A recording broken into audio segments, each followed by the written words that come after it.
سورۃ البقرہ کا 22واں رکوع اور دوسرے پارے کا 6واں رکوع بیان کریں گے۔ آپ لوگوں کے علم میں ہے کہ ہم ہر جمعہ رکوع کا سب سے پہلے مرکزی مضمون کا تعین کرتے ہیں اور اس کی روشنی میں پھر پورے رکوع کا مطالعہ کرتے ہیں۔ تو اس رکوع کا جو مرکزی مضمون ہے 22واں رکوع وہ نیکی کا تصور ہے، جس میں بڑی مشہور آیت ہے نیکی کے تصور کے حوالے سے۔ نیکی کن جہات پر مشتمل ہے، نیکی کن چیزوں سے مل کر بنتی ہے، قرآن مجید کا تصور نیکی اور تصور خیر کیا ہے، وہ کون سے عناصر ہیں جو ملیں تو ایک کامل اور ایک جامع نیکی وجود میں آتی ہے۔ 177 آیت سے یہ آغاز ہو رہی ہے اور 182 آیت تک جا رہا ہے یہ رکوع۔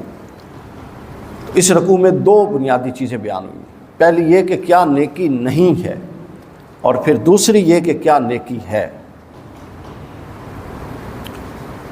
جو نیکی نہیں ہے وہ بڑا اختصار والا حصہ ہے، اس میں اللہ نے بتا دیا، ایک اشارہ کر کے بہت ساری باتیں سمجھا دیں کہ یہ نیکی نہیں ہے، اور پھر جو اس رکوع کا مفصل حصہ ہے وہ یہ ہے کہ کیا نیکی ہے۔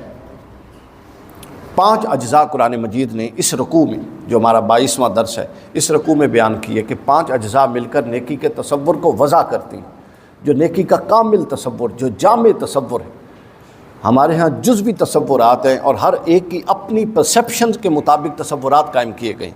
جو سمجھ ہے اس کو پختہ کر کے ہم ایک تصور کی شکل دے لیتے ہیں اپنے دماغ کے اندر، اور پھر اس تصور پر پختہ ہو جاتے ہیں، اور وقت گزرنے کے ساتھ ساتھ اس سے مد مقابل کوئی شے آئے تو اس کو قبول نہیں کرتے۔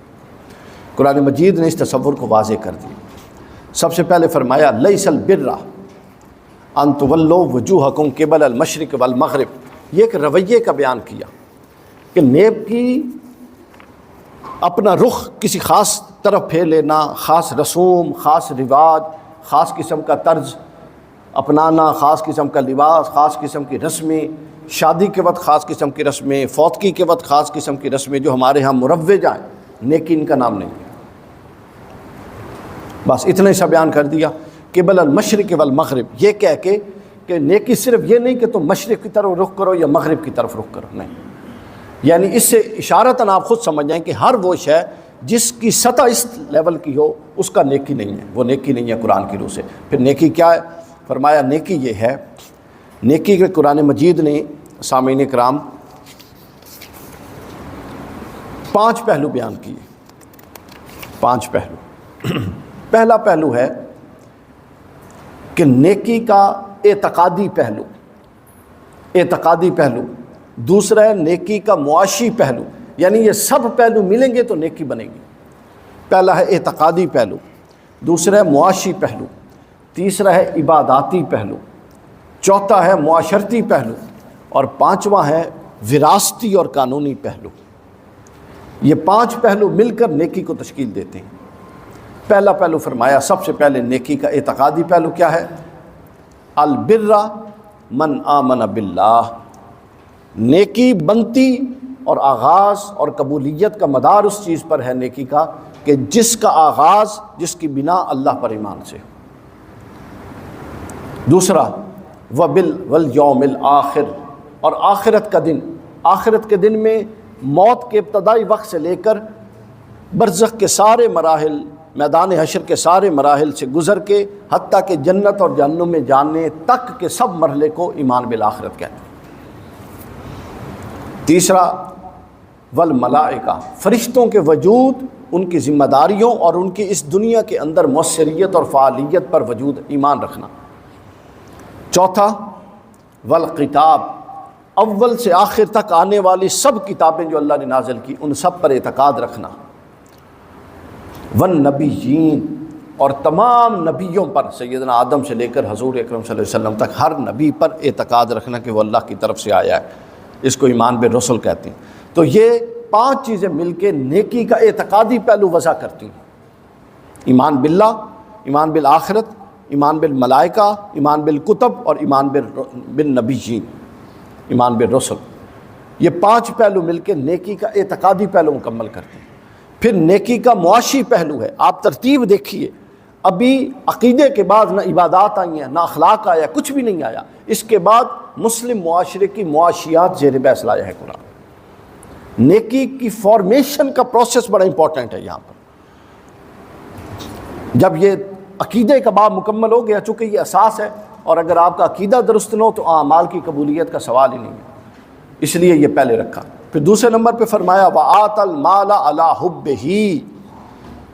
نیکی کا دوسرا لمحہ یہ ہے، دوسرا پہلو یہ ہے، اور دوسری جہت یہ ہے کہ مال کو اللہ کی محبت میں خرچ کرو۔ کہاں؟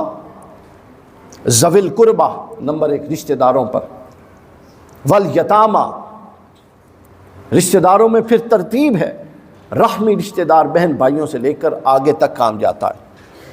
جب آپ کوئی بھی صدقات نافلہ یا واجبہ دیں، اولین حق رشتہ داروں کا ہوتا ہے۔ صدقات واجبہ میں یا صدقات واجبہ جو ہیں، زکوٰۃ ہے یا فطر ہے، یہ اپنی اصل اور اپنی فرع کو نہیں دے سکتے۔ اصل سے مراد آپ کے ماں باپ اوپر تک، اور فرع سے مراد آپ کی اولاد نیچے تک، دائیں بائیں بہن بھائی ان سب کو دی جا سکتی ہے۔ یتامہ، جن کے والد فوت ہو جائے، جن بچوں کے، جن کا کوئی پرسان حال نہ ہو۔ مسکین، جو کوشش کر رہا ہو مگر اس کے باوجود اس کی پوری نہ پڑ رہی ہو۔ یہ مانگنے والے مسکین نہیں ہیں، ان کو دینا ناجائز ہے۔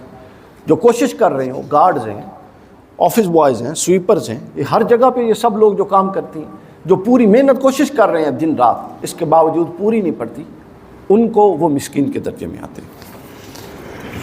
پھر مسافر، جو یہاں موجود نہیں ہے، کسی دوسرے شہر سے آیا ہے، ہماری اس کی نسبت میزبان کی حیثیت بن جاتی ہے، تو اس پر خرچ کرنا۔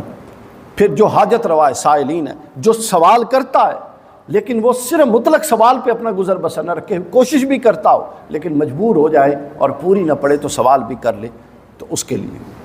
اور پھر وفر رکاب، اور غلامی سے نجات دلانے کے لیے۔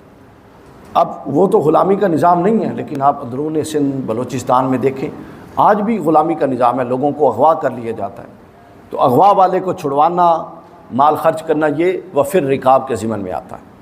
تو گویا یہ 6 چیزیں مل کے نیکی کا معاشی پہلو وضع کرتی ہیں، اور یہ اعتقادی پہلو، معاشی پہلو، اور آگے جو پہلو آ رہے ہیں، یہ مل کے پھر نیکی بنائیں گی۔ تو پہلے تھا نیکی کے اعتقادی پہلو جو 5 چیزوں سے بنا، پھر نیکی کا معاشی پہلو ہے جو 6 چیزوں سے بنتا ہے، پھر نیکی کا عباداتی پہلو ہے جس کو قرآن نے صرف 2 پہلو بیان کیے۔ اعتقاد کے 5 پہلو، معاشی تصور نیکی کو وضع کرنے کے لیے معاشی پہلو پر 6 پہلو، عباداتی تصور پر 2 پہلو۔ وَأَقَامَ الصَّلَاةَ، نماز قائم کرو۔ نماز بدنی عبادات کا استعارہ ہے، ہر بدنی عبادت اس کے ذیل میں آتی ہے، یہ سب سے اونچی عبادت ہے۔ اقام الصلاۃ، قائم کرو، پڑھو نہیں، قائم کرنا۔ امور ما قبل صلاۃ، امور ما بعد صلاۃ، اور امور ما بین صلاۃ، 3 ملتے ہیں تو نماز قائم ہوتی ہے۔ امور ما قبل صلاۃ کیا ہیں؟ غسل، فرائض و واجبات کا آپ کو پتہ ہو، وضو فرض کا پتہ ہو، وضو کے فرض کیسے ہیں، شرائط نماز اس کا پتہ ہو، یہ ما قبل صلاۃ ہے۔ پھر جب آپ نماز میں داخل ہوگے تو پھر نماز کے فرائض کا پتہ ہو، نماز کے اندر واجبات کا پتہ ہو، تاکہ کوئی فرض ترک ہو تو پتہ ہو کہ نماز دوبارہ پڑھنی ہے، واجب ترک ہو تو پتہ ہو سجدہ سہو ہو سکتا ہے، سنت ترک ہو تو پتہ ہو کہاں پر گناہ ہو رہا ہے نماز کے باوجود۔ اور پھر صلاۃ، امور ما بعد الصلاۃ، کہ اس نماز کے اثرات کیا ہونے چاہیے، وہ اس کا قرآن وَإِنَّ الصَّلَاةَ تَنْهَىٰ عَنِ الْفَحْشَاءِ وَالْمُنکَرِ، یہ اس کے نتیجے ہونے چاہیے۔ تو امور ما قبل الصلاۃ، امور فی الصلاۃ، اور امور ما بعد الصلاۃ، یہ مل کے نماز کا اصل تصور قائم کرتے ہیں، جس کو قرآن کہتے ہیں اقام الصلاۃ، نماز پڑھو۔ یہ نیکی کا اب عباداتی پہلو، اور آگے پھر فرمایا والزکوٰۃ، وآت الزکوٰۃ، اور زکوٰۃ دو، زکوٰۃ دو۔ زکوٰۃ مال مخصوص پر سال گزرنے کے بعد 2.5% دینا، یہ زکوٰۃ نہیں ہے، یہ نصاب زکوٰۃ ہے۔ زکوٰۃ یہ ہے قرآن کے تصور سے کہ جہاں پر آپ دیکھیں کہ کوئی معاشی تعطل کا شکار ہے، اس تعطل کو رفع کرنے کے لیے ممکنہ طور پہ جو کر سکے وہ کرے، تاکہ وہ زندگی کی دوڑ میں آگے چل سکے۔ یہ 2 پہلو بیان کر کے یہ اچھا، جس طرح نماز بدنی عبادات کا استعارہ تھا اور ساری بدنی عبادات اس کے ذیل میں تھی، اسی طرح زکوٰۃ مالی عبادات کا استعارہ ہے اور ساری مالی عبادات اس کے ذیل میں۔ تو نیکی کے 3 پہلو ہم نے بیان کر دیے، اعتقادی پہلو، اس کے بعد بولیے معاشی پہلو، اس کے بعد عباداتی پہلو، چوتھا پہلو ہے معاشرتی پہلو۔ اب وہ سن لیجیے، قرآن مجید نے اس پورے رکوع میں نیکی کے تصور کو بیان کر دیا ہے، کامل اور جامع تصور جو قرآن کا ہے، تاکہ ہمارے جزوی تصورات جو ہم آج خود اپنی پرسیپشن پہ قائم کیے ہوئے ہیں اس سے باز آ جائیں۔ آگے فرمایا معاشرتی جو تصور ہے نیکی کا، معاشرتی پہلو ہے، یہ آپ دیکھیے 3 امور پر مشتمل۔ پہلا امر اس میں ہے وعدے کو پورا کرنا، وَالْمُوفُونَ بِعَهْدِهِمْ إِذَا عَاهَدُوا، جب وہ وعدہ کرتے ہیں تو اس کو پورا کرتے ہیں۔ وعدہ خلاف نیک نہیں ہو سکتا، چاہے وہ جتنی نمازیں پڑھے، یہ قرآن کا تصور ہے۔ پھر دوسرا فرمایا صبر کرتے ہیں، اور صبر کے 3 درجے بیان کیے۔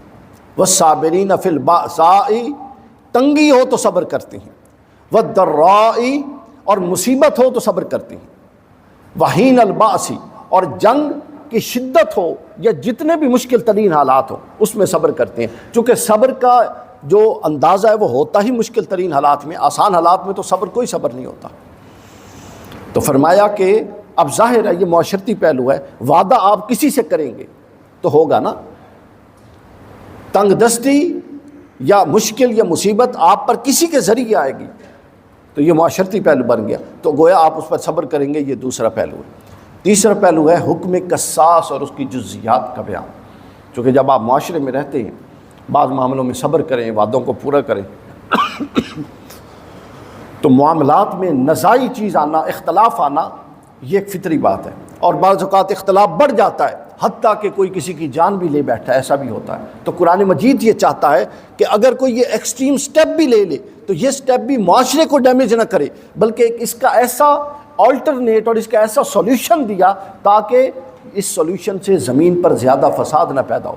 چونکہ جس کا کوئی پیارا مارا گیا ہے، اس کے اندر سے حسد اور بغض اور اس کی دشمنی اور انتقام کا جذبہ کبھی ختم نہیں ہو سکتا، کبھی نہیں ختم ہو سکتا۔ قرآن نے کہا کہ اول یہ ہے کہ اس کے بدلے میں بندہ مارا جائے، اس کو قصاص کہتے ہیں، تاکہ وہ جو نفسیات انسانی میں بغض اور حسد پل رہا ہے اس کو تسکین ہو جائے، اور وہ دشمنی آگے اور انسانوں کے نقصان کا باعث نہ بنے، بلکہ ایک کے بدلے میں ایک کے بعد وہ ختم ہو جائے۔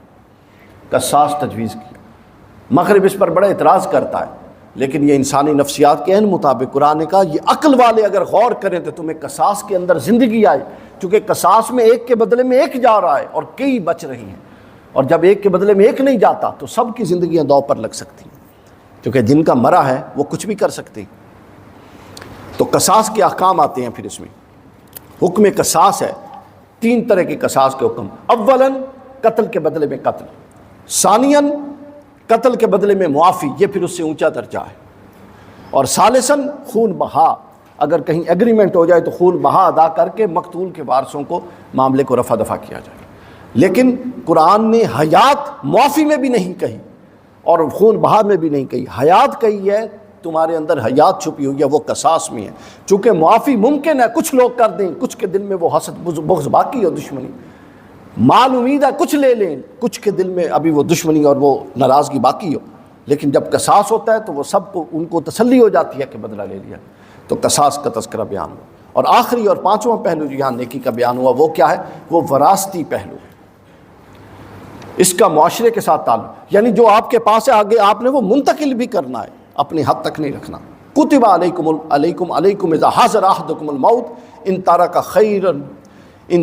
خیر الوصیہ، تم پر یہ واجب ہے، فرض ہے کہ جب کسی پر موت آئے تو وہ مال جو چھوڑے اس میں اچھی وصیت کرے، للوالدین، ماں باپ کے لیے، والاقربین بالمعروف، رشتہ داروں کے لیے، حقا علی المتقین، یہ متقین پر حق ہے کہ وہ ایسا کرے۔ اور آگے قرآن نے فرمایا فمن بدلہ بعد سمعہ، پھر بعد میں کوئی وصیت کو سن کے، کرنے والا تو کر کے چلا گیا، سن کے خود سے بدلے گا تو اللہ فرماتا ہے وہ بدلنے والا اللہ کے ہاں جواب دہ ہوگا، کرنے والا کر گیا۔ اور آخری بات فرمائی فمن خافا، اور اگر کسی شخص کو خوف ہو کہ مرنے والا تو وصیت کر گیا ہے لیکن جس کو کر گیا وہ کام خراب کر دے گا، تو اللہ فرماتا ہے تیسرا بندہ انٹرونشن کرے اور سب کو بتائے کہ وہ وصیت تھی، امکان ہے یہ وصیت سے پھر جائے، تاکہ اس وصیت کا حکم عام ہو جائے، سب کو پتہ لگ جائے اور پھر پھرنے والا پھر نہ سکے۔ یہ 5 پہلو ملتے ہیں تو قرآن کا تصور نیکی وضع ہوتا ہے، بنتا ہے۔ پھر سن لیجئے، سب سے پہلے عبادات یعنی نیکی کا اعتقادی پہلو، پھر نیکی کا معاشی پہلو، پھر نیکی کا عباداتی پہلو، پھر نیکی کا معاشرتی پہلو، اور آخر میں نیکی کا وراثتی پہلو۔ آپ غور کر لیجئے، کوئی اور اسپیکٹ ایسا نہیں ہو سکتا جو کسی نہ کسی ذیل میں زیر بحث آئے اور ان 5 میں سے کسی ایک قسم کے اندر فال نہ کرتا ہو۔ یہاں آ کے قرآن مجید نے نیکی کے تصور کو کنکلوڈ کر کے ختم کیا اور فرمایا اولئک الذین صدقوا، جو اس تصور نیکی کو اپناتے ہیں یہ سچے ہیں۔ اولئک هم المتقون، یہی متقی ہیں۔ ان اللہ غفور رحیم، انہی کے لیے اللہ مغفرت اور اپنی مغفرت کے ساتھ اور اپنی شان کریمی کے ساتھ ان پر سایہ فگن ہونے والا ہے۔